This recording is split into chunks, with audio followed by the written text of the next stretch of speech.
오늘 감사의 기준이라는 제목으로 이제 말씀을 전하는데요. 감사의 기준이 뭐냐면 이렇게 정한 이유가 뭐냐면 우리가 감사를 어떤 게 감사 제목일까? 아마 그 기준들이 다 다를 거예요. 이 수능 시험이 잘 끝나면 제일 큰 감사일 것 같아요. 저도 은혜롭게 잘 끝나면 저에게도 큰 감사일 것 같습니다. 또 이번 인사 고과를 준비하고 계신 분들한테는 고과가 좋은 점수가 나오면 그러면 그게 큰 감사처럼 여겨질 수도 있겠고요.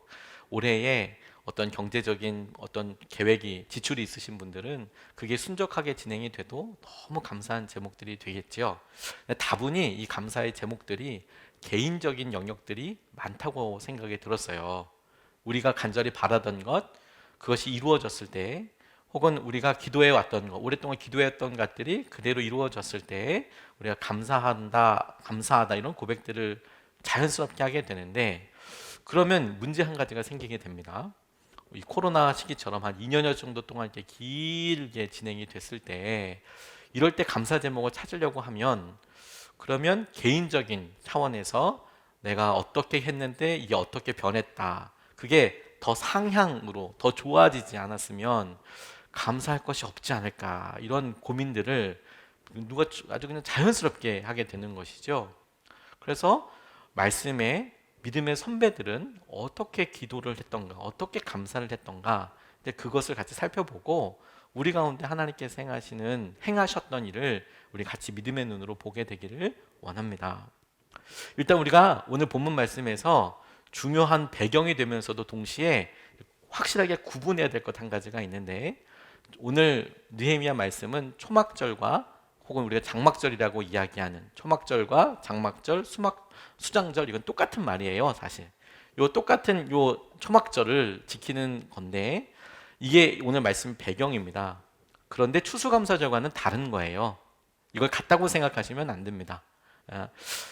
이스라엘은 음력을 쓰기 때문에 아마 한 8월, 9월 정도가 되지 않을까 싶어요. 실제로 이 초막절이 음력으로 사용돼서 7월 15일께 넘어서 진행이 되니까 훨씬 더 앞에 진행이 됩니다. 반면에 우리가 추수감사절을 지킨다라고 이야기할 때 이 전통은 청교도들이 미국에 이렇게 이민하면서 어렵고 힘든 가운데 감사했던 그런 것들을 자연스럽게 여러 교회들이 받아들여서 미국뿐만이 아니라 여러 교단들, 그리고 하나님께서 하신 은혜를 똑같은 믿음으로 고백하는 여러 사람들이 이제 지키는 그런 시기예요.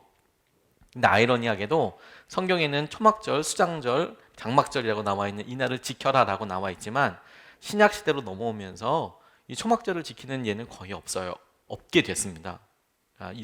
유대 사람들만 빼고 거의 지키는 사람들이 없어졌고 오히려 추수감사절을 이렇게 지키게 됐는데, 그런데 영적으로는 다 있는 부분이 되게 많아요. 영적으로는 의미를 보았을 때 우리가 추수감사절에 감사를 생각할 때 그들이 지켰던 초막절, 장막절에 하나님께서 감사하라라고 이야기했던 그때의 의미를 떠올려서 적용해 보면 이렇게 감사했구나. 이스라엘 백성들은 똑같이 우리가 어려운 시기 가운데에서도 똑같이 그렇게 될 수 있구나. 이런 것들을 우리가 적용해 볼 수 있겠다고 생각해서 오늘 본문 말씀을 붙잡았습니다. 초막절이 추수감사절은 아니에요. 하지만 주님께서 초막절을 지키라고 하고 그 이스라엘 백성들이 지켰던 그 시기를 통해서 하나님께서 하시는 것을 함께 볼 수 있겠다고 싶습니다. 우리가 온 성도들이 공유할 수 있는 어려운 시기가 있죠. 6.25 그러면 좀 너무 멀죠. 저희는 6.25를 직접 경험하지는 않았으니까. 하지만 저희 부모님 세대가 6.25를 분명히 겪었고 그로 인하여서 겪게 되는 2중, 3중, 2세대, 3세대까지 6.25의 영향력은 작지 않습니다. 그렇죠? 경제적으로 막 번성하는 시기가 있어서 저희가 직접 6.25를 경험하진 않았지만 저희 부모님 세대가 경험했던 6.25 전쟁은 뭐 한국 민족에 있어서 뭐 어떻게 그걸 빼고는 뭐 설명이 안 될 만큼 굉장히 중요한 사건 중에 사건이 되겠지요. IMF 여러분 어떻습니까? IMF도 한국에 당시에 살았던 사람들에게는 굉장히 커다란 충격이고 의미가 있겠습니다. 올림픽도 그렇겠죠. 올림픽도 우리의 자랑이기도 했고 월드컵도 그럴 거예요. 이 코로나19 시기도 똑같이 우리가 분명히 1년, 2년 지나고 난 다음에 그 시대가 이랬어, 저랬어 이렇게 이야기하게 되지 않겠습니까? 근데 어려웠다, 힘들었다라는 것에 대해서 이야기하지만 그럼 그래서 우리가 어떻게 고민하게 될까? 어떻게 감사하게 될까?라는 질문이 자연스럽게 따라와야겠지요. 이스라엘 백성들에게는 두 가지 중요한 사건이 있었습니다. 특별히 그들의 죄 혹은 그들의 삶과 관련된 민족의 아주 획기적인 두 가지 사건이 있었어요. 하나는 출애굽 사건이었습니다. 이집트로 내려갔던 그 사람들이 이제 홍해를 걸러서 건너오게 된 사건이 있었어요. 두 번째 엄청 중요한 사건이 뭐냐면 바벨론으로 포로되었다가 바벨론에서 하나님께서 다시 불러오신 거예요. 이게 이스라엘 백성에게 있어서 굉장히 중요한 사건입니다. 그래서 말씀을 보면 모세오경과도 같이 출애굽 시기에서도 쭉 말씀이 이어지고 그리고 그것과 만만치 않게 예언서 관련된 것들은 이스라엘의 패역함에 대해서 끊임없이 지적하고 망한다. 그러다가 너희들 전부 다 포로로 잡혀갈 것이다. 큰 민족의 너희들을 무찌를 것이다. 이런 게 예언서 거의 대부분 나와 있다가 그 마지막에는 실제로 이스라엘이 멸망하고 남유다도 망하고 다 잡혀가서 돌아오게 되는 이야기. 어떻게 하나님께서 회개하고 돌아오고 그들이 다시 한번 주님 앞에 서게 되었는지를 이제 바벨론 포로기를 통해서 이야기하죠. 역사서는요, 그 처음과 끝을 쭉 연결해서 이야기합니다. 역대 상하 같은 경우에 에스라가 썼다라고 여러 학자들이 이야기를 하는데 포로 갔다 왔을 때의 역사가 역대 상하와 포로기를 경험하기 전, 바벨론으로 끌려가기 전에 사무엘 상하, 열왕기 상하가 조금 그래서 많이 달라요. 그게 굉장히 중요한 사건이 되는 것이죠. 비포 애프터가 굉장히 많이 다릅니다. 근데 오늘 본문이요, 바벨론 포로로 잡혀갔다가 그들이 돌아와서 성전을 처음에 짓고 그 다음에 성벽을 짓습니다. 성전을 짓고 스룹바벨에 의해서, 그리고 성벽을 짓고 나서 그 성벽을 다 완성할 즈음이 마침 초막절이에요. 그래서 초막절을 지켰다라는 이야기가 이 8장에 쭉 자세하게 소개되어 있는 겁니다. 그래서 그들이 자연스럽게 감사하는 기준들을, 그들이 했던 감사의 어떤 시선, 기준들을 살펴볼 수 있어요. 첫 번째가요, 그들이 감사의 제목과 감사의 기준을 찾았던 것은 어디였냐면 말씀에서부터 찾았습니다. 하나님께서 어떻게 말씀하시더냐, 그게 어떻게 이루어졌더냐. 13절 14절 말씀 보면 이튿날에 모든 백성을 대표하는 각 가문의 어른들이 제사장들과 레위 사람들과 함께 율법의 말씀을 밝히 알고자 하여 학자 에스라에게로 갔다.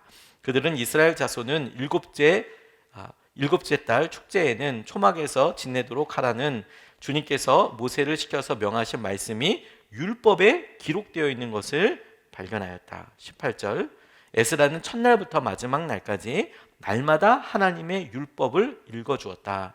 백성은 이래 동안 절기를 지키고 여드레째 되는 날에는 규례대로 성회를 열었다라고 기록하고 있습니다. 여기서 하나님의 율법책이라고 이야기하면 뭐 여지없이 토라, 모세오경을 말하는 것입니다. 하나님께서 어떻게 이스라엘 가운데 일하셨느냐, 주님의 영광을 드러내셨느냐와 관련돼서 그들이 이 일주일 동안 8일 동안 읽으면서 초막절을 지켰다라는 거예요. 초막절을 지키게 된 것도 그들의 말씀을 쭉 읽다 보니 이 추수가 다 끝나고 음력으로 이 시즌이 되면 우리 선배들은, 우리 조상들은 이렇게 광야의 시기를 경험했던 이래서 이때를 초막절로 지켰구나 라고 그들이 발견하기도 했고, 뿐만 아니라 이 지내는 7일 혹은 그 당일날까지 포함해서 8일을 말씀을 읽으면서 내게 하나님께서, 우리 민족에게 하나님께서 어떻게 일하셨는지를 찾더라라는 거예요. 감사의 조건의 첫 번째가 우리의 비포는 어땠고 이 어려운 시간 동안 애프터가 어땠느냐, 이렇게 기준으로 접근하는 게 아니라 하나님은 어떻게 역사하셨더냐에서부터 시작하더라는 거예요. 우리의 삶을 떠나서 하나님은 어떻게 간섭하셨더냐, 하나님께서는 어떻게 하셨겠더냐, 그렇게 읽다 보면, 그렇게 말씀을 보다 보면 자연스럽게 그 말씀에서 처해 있는 이스라엘 백성 혹은 특정한 사람들의 일들이 우리에게 오롯이 같이 적용이 될 수밖에 없겠죠. 이야기가 될 수밖에 없겠죠. 그래서 생각하게 되는 거예요. 하나님께서 이스라엘 백성들, 우리 조상들에게는 그렇게 하셨지만 우리에게는 이렇게 일하셨구나, 이렇게 역사하셨구나. 마침 그들이 바벨론에서 잡혔다가 돌아왔던 사람들이기 때문에 더 놀라운 은혜와 주의 말씀을 경험하게 되는 것이죠. 전 이게 너무너무 중요하다고 싶어요. 우리의 감사의 조건은 말씀에 있습니다. 하나님께서 우리에게 약속하신 것들이 이루어져 가고 있고 하나님께서 인도하여 주신 것을 우리가 여전히 붙잡고 있다는 사실이죠.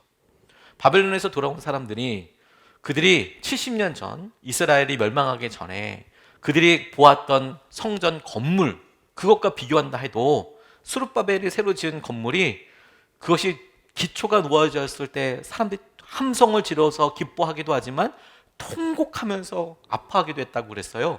이유가 뭐냐면 성전이 지어지니까 너무 감사하고 기쁜데 문제는 그 예전에 성전을 봤던 사람들은 이게 너무 초라한 겁니다. 이게 말이 되냐? 그래 통곡하면서 그 스룹바벨 성전을 보고 그렇게 이야기했다 증거하고 있죠. 그러니까 겉으로 봤을 때 바벨론으로 끌려가기 전에 어떤 안정적인 것, 경제적인 것, 정치적인 것 이런 걸 다 봤을 때 낮은 부분은 아마 없을 거예요. 그래서 그러면 바벨론에 있을 때랑 바벨론에서 지금 나와서 여기 있을 때를 다시 비교해 봐도 아마도 많은 사람들은 바벨론에 있을 때가 비교적 안정적일 수도 있고 차별을 당했을 수도 있지만 경제적으로 좀 나을 수도 있었고 거기에 또 익숙해졌기 때문에 농사나 여러 일에 훨씬 더 좋았을 수도 있을 거예요. 그러니 바벨론에 있을 때 바로 돌아왔을 때 이렇게만 비교해도 감사의 조건이 없을 수 있었어요. 그런데 그들이 어디서부터 감사의 조건을 찾는다고요? 주님께서 아브라함을 통하여서 우리를 어떻게 불러내셨더냐, 그곳에 가기까지 하나님께서 어떤 약속을 주셨더냐, 하나님께서 그렇게 많이 번성했던 우리 민족을 어떻게 불러내셨더냐, 어떻게 약속하여 주셨더냐. 율법의 말씀이 너희들 이렇게 하라 하라 하라, 우리는 이렇게만 생각하지만 하라 하라 그 뒤에 주님께서 뭐라 말씀하셨냐면 그래서 내가 너와 함께하고 내가 너희와 함께 거주하고 내가 너희에게 말하고 내가 너희를 눈동자와 같이 지키고 안아주고 그런 이야기들이 계속 약속과 함께 있단 말입니다. 그러니 내가 그 바로 전에 포로 생활에서 어땠는지 혹은 포로기 전에가 어땠는지가 아니라 하나님이 처음 나를 불러주셨을 때, 우리를 불러주셨을 때 그 놀라운 계획과 함께 하나님께서 인도하여 주시는 것을 확신하고 거기서 감사를 찾아가는 거예요. 하나님 우리를 얼마나 사랑하시더냐, 말씀을 붙잡고 그 말씀대로 이루어지는 것을 우리가 온전히 누리게 되는 것이죠. 그렇게 사라지게 되는 겁니다. 그게 감사의 첫 번째 중요한 기준이 되는 거예요. 두 번째 기준은 초막에서 찾습니다. 초막에서. 자, 첫 번째는 이들이 초막절을 지키면서 민족의 어려운 시기, 아픔의 시기를 겪으면서 성벽을 지어서 기쁘긴 하지만 근데 그들이 말씀을 지키면서 말씀을 보면서 감사의 조건을 찾았다면 두 번째는 그들이 초막에서 감사의 조건을 찾았습니다. 감사의 기준을 찾았어요. 감사한다고 할 때 그 기준점이 되는 게 초막이었습니다. 13절부터 16절까지 말씀에 그들이 지켰던 초막절에 대해서 이렇게 나와 있어요.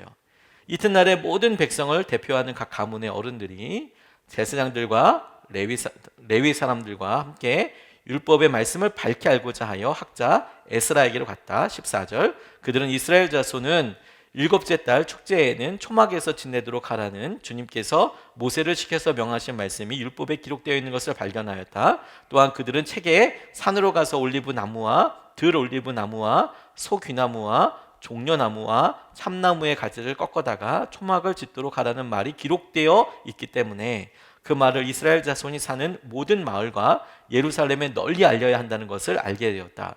그래서 백성은 나가서 나뭇가지를 꺾어다가 지붕 위와 마당과 하나님의 성전 뜰과 수문 앞 광장과 에브라임 문 앞 광장에 초막을 세웠다라고 이야기하고 있어요. 실제로 그래서 초막을 세웠다라는 이야기죠. 이것이 우리에게 주는 메시지가 감사에 대해서 놀랍다고 싶어요.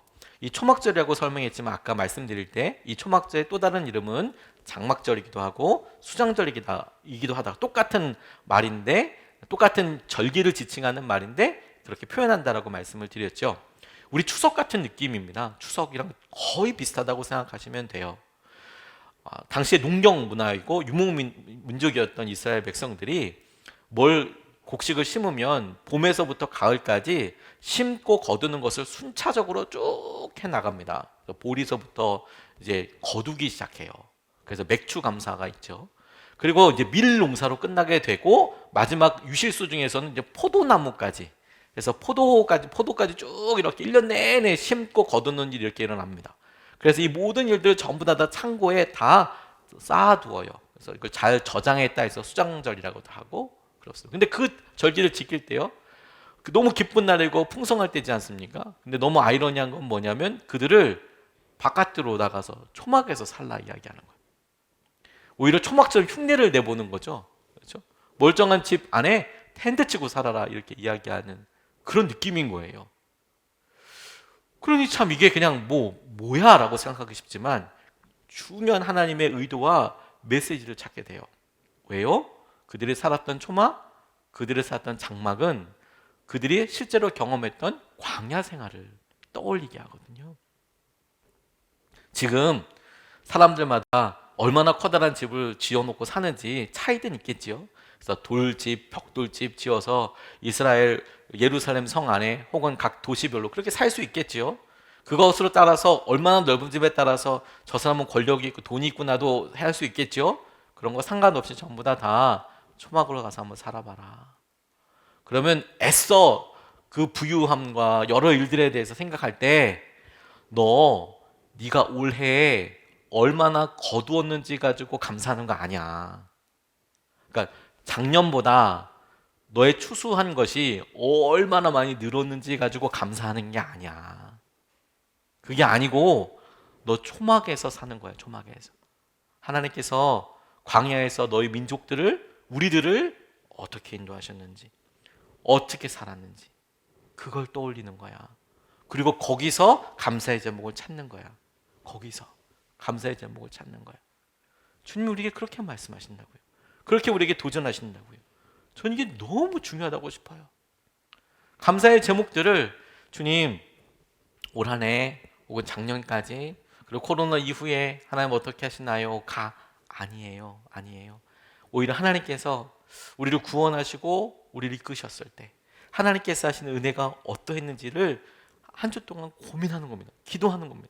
마치 우리의 영적인 초막을 짓듯이 우리가 지금 살고 있는 집에서 올리브나무를 꺾어다가 그렇게 하지는 않겠지요. 다만 이번 한 주 동안 우리의 마음의 중심을 초막에다 두는 거예요. 우리의 광야 생활에 두는 거예요. 우리가 어땠더라?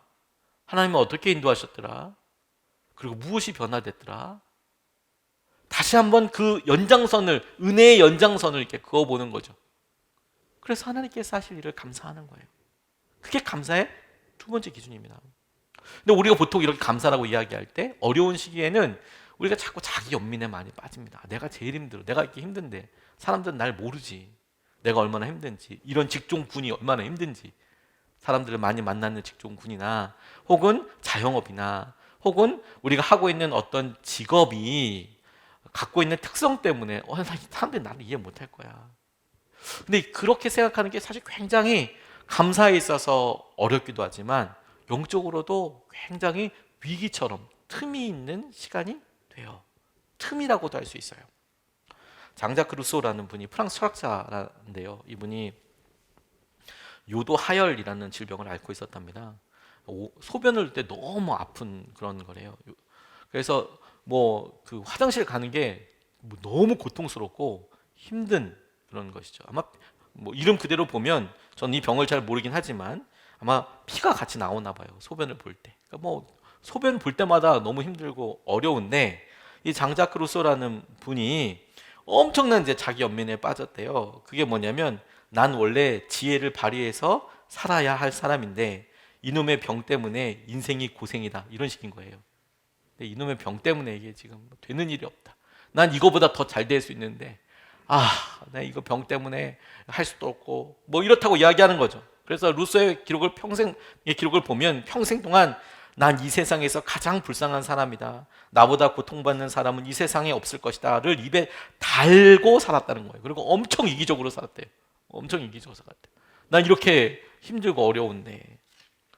그래서 그걸 잘 루소의 삶을 연구했던 폴 존슨이라는 분이 루소의 삶을 평생을 연구하면서 이 폴 존슨이라는 사람이 이 장자크 루소에 대해서 이야기할 때 이렇게 표현했어요. 한 문장으로.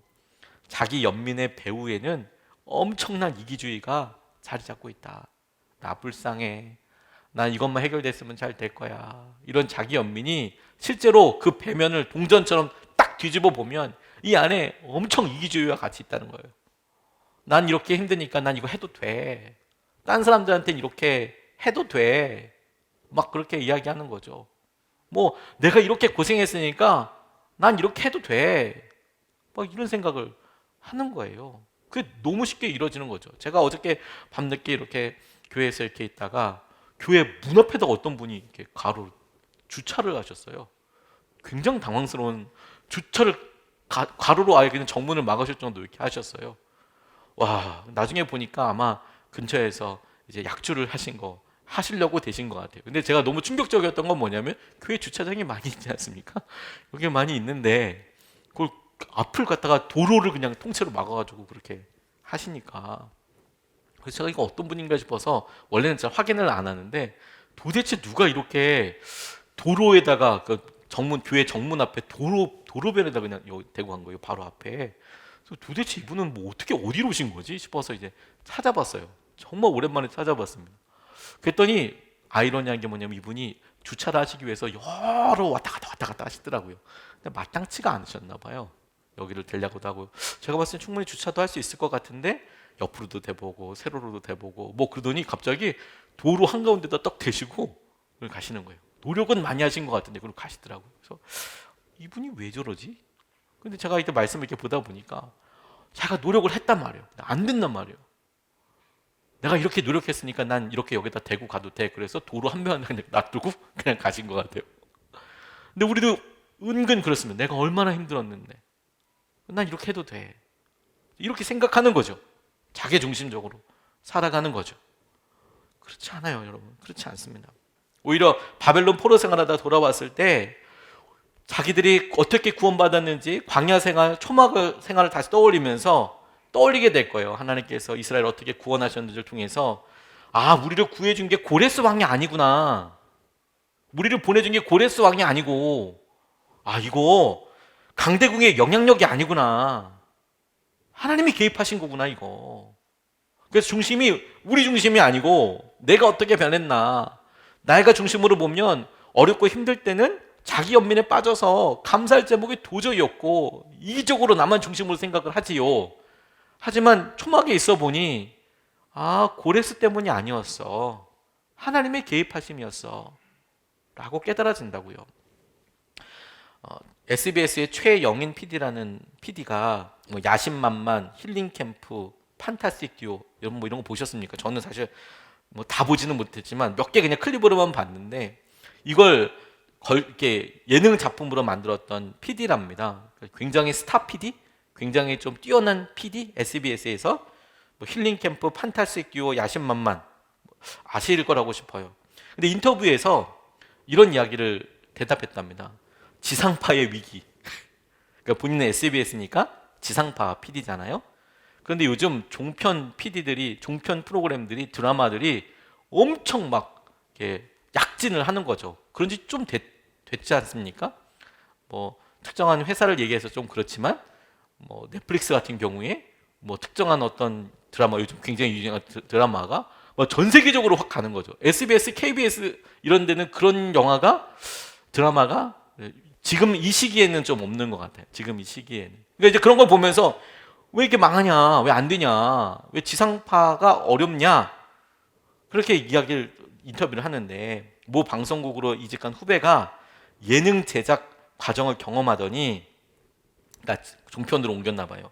지상파의 마케팅 실력은 종편, 종합 편성 채널의 반도 못 따라간다. 그러니까 이게 지상파에 있다가 종편으로 옮긴 PD가 이거 기획력이나 마케팅이 반도 못 따라간다. 절대로 이거 뭐 못 따라간다 이렇게 이야기를 하더래요. 지상파가 프로그램이 너무 많아서 어느 하나에 초점을 맞추지 못하는 반면에 종편은 한 프로그램이 뜨면 그걸 계속 집중해서 흥행시킨다 뭐 이런 이렇게 얘기하다가 이 최영인 PD가 후배에게 겸손하게 물었대요. 야, 너 우린 왜 못하는 거 같니? 우리는 왜 못하니? 왜 못하니? 이렇게 물어봤더니 후배가 당돌하게 이렇게 답하더래요. 배가 안 고파서 그렇죠. 배가 안 고파서 그렇죠. 무슨 말인지 아세요? 그러니까 종편이 이제 하면 망하잖아요. 혹은 뭐 적자가 나는 걸 어떻게 때우든지 어떻게 해야 되지 않습니까? 근데 이 지상파는 그럴 걱정이 별로 없는 거예요. 기본적으로 크기도 있고 뭐 광고도 있고 뭐 그러니까 그렇게 목이 마르지 않는 거예요. 배가 안 고픈 거예요. 월급도 많이 받고. 그래서 결핍이 아이디어를 만들어내더라. 결핍이 아이디어를 만들어내더라. 결핍이 없어졌더니 삶의 기쁨도 샘솟는 아이디어도 같이 사라지더라. 같이 사라지더라. 사실은 결핍 그 자체가 아이디어를 만들어내는 원동력이더라. 저 정말 많이 공감했어요. 정말 많이 공감했어요.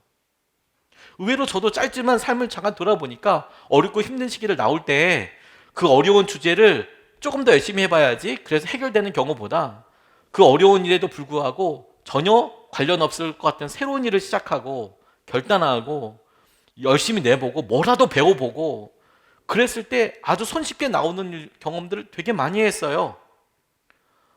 주님께서 어떤 일을 할 때 내가 이렇게 영적으로 이렇게 어려워 내가 여기에 조금 더 힘을 내봐야지 이럴 때는 끊임없이 어려울 것 같은데 과감하게 사역을 맡아보고 그 일에 대해서 마음을 나눠보고 할 때 오히려 도저히 넘을 수 없었던 그런 단계들을 그냥 훅훅훅 넘어가게 되더라고요. 그런 일이 너무 많아요. 초막에서 찾기 때문에 그래요. 내가 어떻게 어려움, 어떻게 주님을 만났는지, 어떻게 주님께서 부르셨는지. 이게 여러분 우리가 이번 한 주 동안 추수감사절을 준비하는 것이지만 마치 초막절에 사람들이 그랬던 것처럼 우리가 떠올리고 싶어요. 하나님 우리를 출애굽 과정 가운데 우리를 죄로부터 이끌어 가셨을 때 아니 여러분들 우리 각자가 우리가 경험한 이런 광야 생활 다 다를 수 있죠. 근데 거기서부터 한번 떠올려 보는 거예요. 하나님 우리를 어떻게 여기까지 이끌어 오셨나. 그게 두 번째 감사의 기준입니다. 첫 번째는 말씀을 통해서 말씀을 읽으면서 하나님 어떻게 인도하셨나. 두 번째 우리의 광야 생활을 기준으로 해서 우리가 어떻게 변화되었나. 세 번째 이 감사는 교회로서 찾는 겁니다. 이때 이 교회는 건물이 아니고 공동체입니다. 공동체. 공동체의 일원으로서의 나, 교회의 일원으로서의 나, 함께 일하는 공동체의 일원으로서 나. 감사는 공동체적입니다. 이스라엘 백성들이 찾고 있는 감사는 공동체적이에요. 17절 말씀에 보면 사로잡혀 갔다가 돌아온 모든 사람이 초막을 새기고 거기에 머물렀다. 눈의 아들 여호수아 때로부터 그날까지 이렇게 축제를 즐긴 일이 없었으므로 이스라엘 자손은 크게 즐거워하였다. 제가 이 초막절을 지키는 장면들을 이렇게 보면서 모든 사람이 이스라엘 자손이 즐거워하였다라는 말이 계속 묵상하면서 너무 중요한 영적인 포인트라는 것을 새삼 깨닫게 됐습니다. 어느 순간에 저희들이 믿음 생활을 개인의 것으로만 생각을 해요. 내가 어떻게 되었는지, 감사의 제목, 나는 어떤지. 다른 사람 다 좋다고 하는데 나는 힘든데. 이제 그렇게 찾다 보면 감사의 조건이 별로 없어 보이는 거죠. 근데 이스라엘 백성들이 각각의 소유도 달랐을 것이고 각각이 이 뭐 초막절이든 추수감사절이든 뭐 감사의 어떤 시기를 온 민족이 갖게 맞게 됐을 때 어떤 사람은 뭐 대풍인 사람도 있고 어떤 사람은 그냥 쏘쏘 그냥 뭐 평타하신 분이 있고 어떤 사람은 조금 어려운 사람도 있지 않겠습니까? 그리고 어떤 사람은 아픈 사람도 있지 않겠어요? 그런데 초막절을 모든 사람이 지키면서 즐거워한다라고 이야기할 때 이들이 이 초막절에 감사하고 기뻐했던 것은 놀랍게도 한 사람의 개인의 입장이 아니라 하나님께서 우리를 어떻게 인도하여 주셨는지 라는 점이 훨씬 더 강조되어 있다는 거예요. 감사가 개인의 감사만 있는 게 아닙니다. 신앙생활을 혼자 한다고 생각하는 사람은 사실 정말 교만한 사람이에요. 보통 나 혼자서 신앙생활을 할 수 있지라고 생각하는 분들의 삶이 사실 옆에서 보기에 참 귀한 분들도 많이 계세요. 왜냐하면 본인이 기준도 갖고 계시고 그 기준이 다른 사람이 봤을 때는 비교적 높기 때문에 자기가 말씀을 보는 거나 뭐 예배에 참석하는 거나 어떤 뭐 헌신하는 거나 이런 거에 있어서 조금 더 높은 기준을 갖고 계신 분들이 있으시죠. 그러다가 어느 순간에 나 혼자 신앙생활하는 게 낫겠다. 왜? 공동체가 내게 상처만 주는 것 같고 도움이 되는 것 같지 않고, 혹은 내가 주일에 갔을 때 내가 이런 것까지 신경 쓰면서 내가 해야 하나? 내가 이런 것까지 신경 써야 되나? 내가 주님 앞에 헌신하려고 해도 내가 이런 관계까지 신경 쓰면서 해야 되나? 이건 비본질적으로 너무 힘든 거 아니야? 근데 막 이런 식으로 이제 우리가 생각을 하게 될 수 있죠. 그렇죠? 그런데 여러분, 그래서 나 혼자 할 거야. 나 혼자 신앙생활 할 거야. 요즘 또 우리가 온라인으로 예배하니까 또 얼마나 좋습니까? 온라인으로 예배하니까 이제 뭐 같이 하고는 있지만, 동시대 같이 예배하고 있지만, 이제 봉사하지 않고 같이 공동체로 만나지 않고 서로가 불편함을 하지 않고 굉장히 나이스해져요. 불편을 안 해도 돼요. 몇몇 사람들만 불편하면 돼요. 그러니까 불편하지 않아도 신앙생활을 할 수 있어요. 그러니까 조금 깨끗해지고 조금 이렇게 깔끔해진 느낌은 있지만, 그게 정말 열매라고 할 수 있을까? 하나님 보시기에 그게 우리에게 감사의 제목이라고 할 수 있을까? 그래서 어떤 공동체에 있느냐, 이런 마음을 둬요. 그런데 주님은 그렇게 얘기하지 않으셨습니다. 오히려 주님의 대안이 뭐냐면, 똑똑한 사람을 보고 혹은 아주 열정적인 사람을 보고 따라가라는 게 아니라 연약한 교회를 주님께서 이 땅을 떠나시기 전에 우리에게 선물로 주셨어요. 그 선물은 엄청 거룩하고 뛰어난 교회가 아니었어요. 배신자들의 무리였고 못 배운 사람들의 무리였고, 하다못해 가룟자는 물론 죽긴 했지만 뭐 팔아먹은 배신자도 있었고 뭐 별의별 사람 다 있었어요. 근데 주님은 그걸 대안이라고 놔두고 가셨어요, 제자들을. 그러면 주님은 바보입니까? 그렇게 의도를 보면? 아니요. 주님의 완벽한 지혜가 그런 연약한 사람들 통해서 하나 되고 이끌어가죠. 그게 우리에게 열매가 되기 때문에 그렇습니다. 신학자 도널드 카슨이라는 분이 이렇게 이야기했어요. 이상적인 경우 교회는 서로 친구가 될 법한 사람들로 이루어지지 않는다. 자, 이거부터 말씀드리고 싶어요. 제가 저희 교회에서는 이런 일 별로 경험하지 않았지만, 거의 경험하지 않았지만, 제가 큰 교회에 있을 때는 이거 전화 엄청 많이 받았습니다. 속회 편성될 때 비슷한 사람들과 뽑아달라고. 그 심정은 이해하는데요, 엄청 많이 들었어요. 엄청 많이 들었어요. 비슷한 사람이랑 해달래요. 비슷한 사람이랑 해달라고. 별의별 기준이 다 있어요. 뭐 경제적으로 비슷한 사람 해달라. 뭐 지역은 이해가 가죠. 지역은 충분히 이해가 가는데 막 그렇게 이야기하는 사람들이 있습니다. 전문적으로.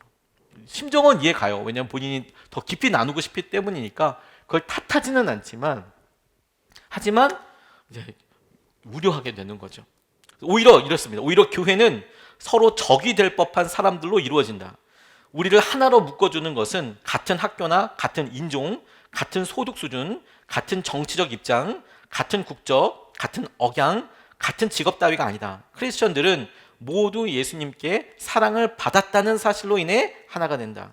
크리스천들은 적이 되어야 마땅한 사람들이 예수님을 위해 서로를 사랑하는 무리다. 이렇게 정의를 했더라고요. 서로 적이라고 할 법한 사람들이 서로 사랑하는 무리다. 그리고 또 이렇게도 이야기해요. 교회가 클럽이 아니라 동아리 나가서 뭐 이제 야구하러 가고 뭐 축구하러 조기 축구에 가고 이런 클럽이 아니라 가족이라는 사실을 우리가 다시 기억하기 위해서는 때로는 차이, 서로를 이해하지 못하는 상황, 심지어 서로에게 짜증과 지긋함을 느끼는 상황이 필요하다. 실제로 가족이라고 느끼고 사랑이라는 것을 열매라고 할 때까지 우리가 하기 위해서는 그런 게 필요하다는 겁니다. 전 동의해요. 교회 안에 이런 가족 역학은 우리가 억지로 참아주기에는 진정한 사랑과 연합으로 성장하기 위한 하나님의 비옥한 토양이 될 수 있다. 저는 엄청 공감합니다. 우리가 주님 앞에 갔을 때 성령의 열매가 우리의 성품과 관련된 거잖아요. 사랑이 있잖아요, 그 중에. 그러니까 그게 되게 중요한 것이죠. 그래서 하나 되려고 해요. 그것 자체가 주님께는 열매예요. 우리가 어마무시한 사역을 해 나가고, 그래서 주님께서 제게 보실 때 뭐 우리 교회가 외적으로 어떻게 되고 이건 중요하긴 하지만, 주님이 제게 나중에 열매를 이렇게 보실 때는 너는 몇백 명 교회에서 목회를 했냐, 그래도 너 은퇴할 때는 어땠냐, 이건 관심도 없으실 것 같아요. 오히려 너는 그때 왜 그 집사님을 어떻게 사랑한 거냐, 그게. 그 권사님께는 왜 그런 거냐. 너 왜 그 기간밖에 안 한 거냐. 열매를 찾으실 때 주님이 그러시겠다는 생각이 들었어요. 추수감사절은 우리와 함께한 사람들을 돌아보게 하는 거예요. 공동체적이라는 건 뭐냐면 나 혼자서 내가 어떻게 변했냐가 아니라 우리와 함께한 사람들은 어떻게 변했냐. 우리 개인적으로는 한없이 힘들었는데 어느 순간에 이 시기를 꿋꿋이 지켜온, 아니 철없이 그냥 넘어왔다고 싶어도 어느 순간 속이 있어서 이야기하는 아이들이 있고, 어느 순간에 애들이 사랑과 격려로 함께 온 배우자가 있고, 벌써 배우자라는 공동체가 생기고 가족이 생기고, 그래서 감사는 나 혼자서 난 이렇게 힘들어졌어가 아니라 나와 함께하는 배우자, 우리 부부는, 우리 가정은, 우리 교회는, 우리 사회는 하나님께서 어떻게 개입하셨던가, 그게 중요한 거예요. 제가 달리기 뛸 때 엄청 힘들었어요. 여러 번 뛰었는데 제가 기억하는 것 중에 의미 있었던 것이 하프 마라톤 대회를 2번 뛰었거든요. 풀도 2번 뛰었는데 하프를 2번 뛰었어요.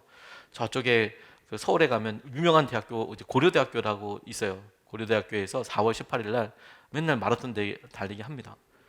하프라고 이야기하지만 실제로는 21km 정도가 되지 않고 한 16km, 17km 정도 되는 것 같아요. 그래서 고려대학교가 있는 그 고려대에서 정문에서 이렇게 빵 하면 4일부터까지 뛰어갔다가 이렇게 오던 거예요. 저는 지역 주민으로 참석했습니다.